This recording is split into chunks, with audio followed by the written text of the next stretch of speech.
ठिकाणी त्यांच्या योजनेचा लाभ दिला जातो। मग घरकुलाची योजना असेल, महिला बाल कल्याण मध्ये जे काय त्या ठिकाणी लाभ दिला जातो, मागासवर्गीयांसाठी ज्या योजना आहेत, कृषी खात्यामधल्या योजना आहेत, आरोग्य खात्याच्या योजना आहेत आणि काही रस्ते, छोटे मोठे रस्ते जिल्हा परिषदच्या माध्यमातून आपण राबवतो। मग हे जर इलेक्शन आपण सत्तेच्या माध्यमातून आणि भाजप आणि राष्ट्रवादी एकत्र आली तर मामा अतिशय चांगल्या पद्धतीने आपल्याला काम होईल। कारण गेली 8 वर्षे या जिल्हा परिषद आणि पंचायत समितीच्या निवडणुका न झाल्यामुळं आपल्याला बराच अनुशेष आपला बंधून या ठिकाणी राहिलेला आहे आणि मग मामांनी पण त्याला प्रतिसाद दिला आणि दोन्ही आदरणीय जिल्ह्याचे पालकमंत्री यांच्याबरोबर काही युतीचे प्रस्ताव आले आणि मामा आणि आदरणीय भाजपाच्या नेत्या रश्मी दीदी बागल या बसल्या आणि यांनी दोघांनी आपापले युगो, आपापले सगळे मतभेद बाजूला ठेवले आणि कार्यकर्त्यांसाठी ही निवडणूक या ठिकाणी बंधूंनो गठबंधन म्हणून आपण या ठिकाणी निवडणूक लढतोय। दोन्ही गटामध्ये अतिशय चांगल्या पद्धतीने उत्साह वाढला। काही कार्यकर्ते आपले नाराज झाले, त्यांचे देखील काही कार्यकर्ते नाराज झाले, कारण युती केल्यानंतर बरेच कार्यकर्त्यांचा उत्साह वाढला आणि उमेदवाराचे तुम्हाला सांगतो फॉर्म पण ज्यादा पद्धतीने भरले गेले। परंतु 6 जागा जिल्हा परिषद आणि 12 जागा पंचायत समित्या हे कुठेतरी आपल्याला हे पाळावं लागलं आणि बरेच आमचे राष्ट्रवादीचे कार्यकर्ते सुद्धा चांगले उमेदवार या ठिकाणी आपल्याला युतीमधून घेऊ शकलो नाही आणि भाजपाचं आणि दीदींचं पण त्याच पद्धतीने झालं। पण मामा आणि दीदी बसतील, त्या कार्यकर्त्यांची नाराजगी त्यांना कुठेतरी वेगळ्या पद्धतीची संधी देतील।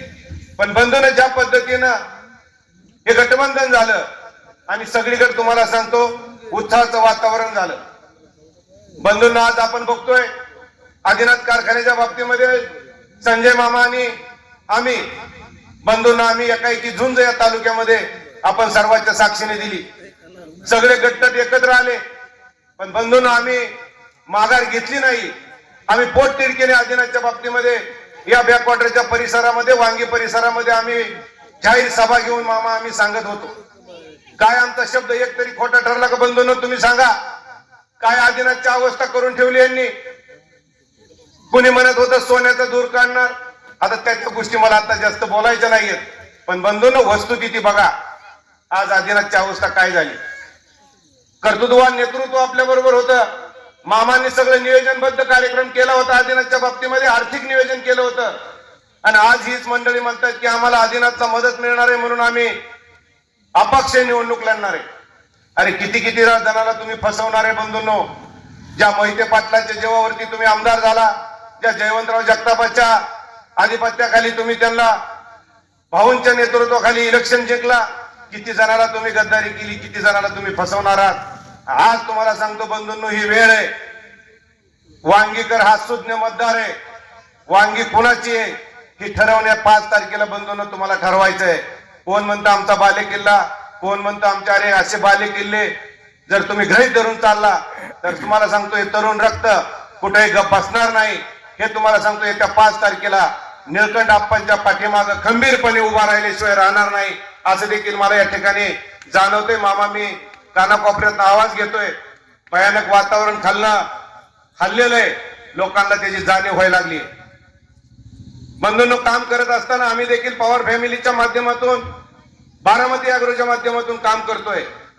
आम्ही सुद्धा सर्वसामान्य शेतकऱ्याच्या बांधावरती जातो, त्याच्या अडीअडचणी समजून घेतो। यातील भागातला आम्ही ऊस बारामती अॅग्रोला त्या ठिकाणी प्रचंड प्रमाणामध्ये नेलेला आहे, बिलं वेळेवर देतोय। कोणीतरी काल कुठेतरी एका सभेमध्ये सांगितलं की बारामती अॅग्रो म्हणले काटा मारतोय, त्यांनी सुद्धा अशा पद्धतीने केले। बंधूंनो तुम्ही इथून ऊस घेऊन जाताय, अजून बी कारखाना चालू आहे, कुठल्याही काट्यावरती जा, कुठेही वजन करा। आम्ही जाहीर सांगतोय 10 किलोचा जरी फरक आला तरी आम्ही त्याला जबाबदार असू, पण काहीतरी सांगायचं। तुम्ही मात्र तुमच्या नेत्याला सांगा ना आदिनाथ कारखाना चालू करा, लोकांना बारामती अॅग्रोपेक्षा दर जास्त द्या, लोक देतील ना ऊस तुम्हाला। पण बंधूंनो यांना कारखाना चालू करायचा नाही, यांना त्या कारखान्याच्या माध्यमातून फार मोठी आर्थिक मदत घ्यायची आहे आणि यांना त्यांचे राजकीय तुम्हाला सांगतो या ठिकाणी घडी बसवायची आहे, आर्थिक घडी बसवायची आहे। म्हणून बंधूंनो ह्या इलेक्शनसाठी त्यांनी अपक्ष विकास आघाडी म्हणून या ठिकाणी त्या पुढच्या आपल्या विरोध पार्टीने त्या ठिकाणी उमेदवार उभा केलेले. पण बंधूंनो, मी तुम्हाला खात्रीने सांगतो, ज्या पद्धतीनं माझी पण पत्नी कुर्टी गटातून उभा आहे, तिथं पण आम्ही राष्ट्रवादी काँग्रेसचे 2 आणि 1 कुर्टी गटातून भाजपाचा उमेदवार त्या ठिकाणी दिलेला आहे. अतिशय चांगलं वातावरण बंधूंनो आमच्या भागामध्ये आहे. इथं सुद्धा मला अतिशय वातावरण बदलाचं वाटतंय.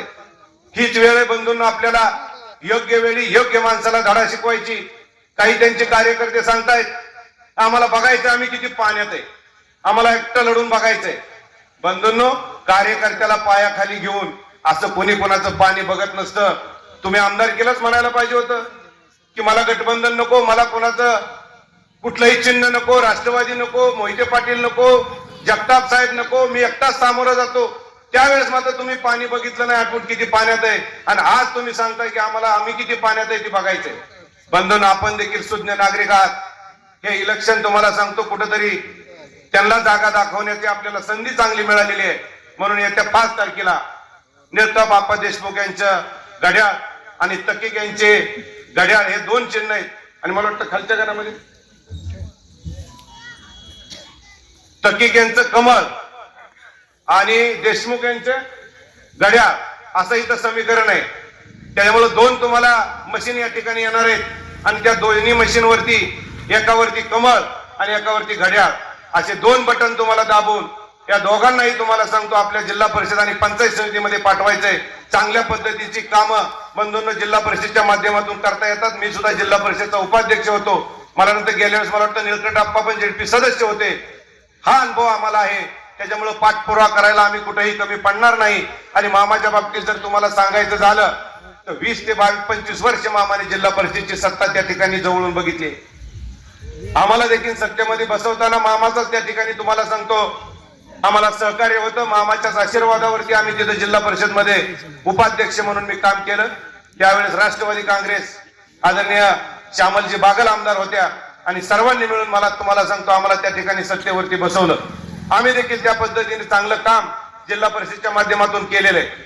आणि म्हणून असे अनुभव आमच्या पाठीमागे असताना, असे खंबीर नेते आमच्या बरोबर असताना कुठल्याही पद्धतीनं बंधूंनो ह्याच्यामध्ये आमच्याकडनं हायगाई होणार नाही. म्हणून निळकंठ आप्पा देशमुख यांच्या पत्नीला प्रचंड अशा बहुमताने आणि भाजपाच्या चिन्हावर तकीकताई उभा आहे. या दोघांनाही चांगल्या पद्धतीनं मतदान करा आणि भाजप आणि घड्याळ या दोन्ही तुम्हाला सांगतो उमेदवाराला विजयी करून आपण निवडून द्यावं एवढीच या ठिकाणी अपेक्षा व्यक्त करतो. थांबतो. धन्यवाद. जय हिंद, जय महाराष्ट्र.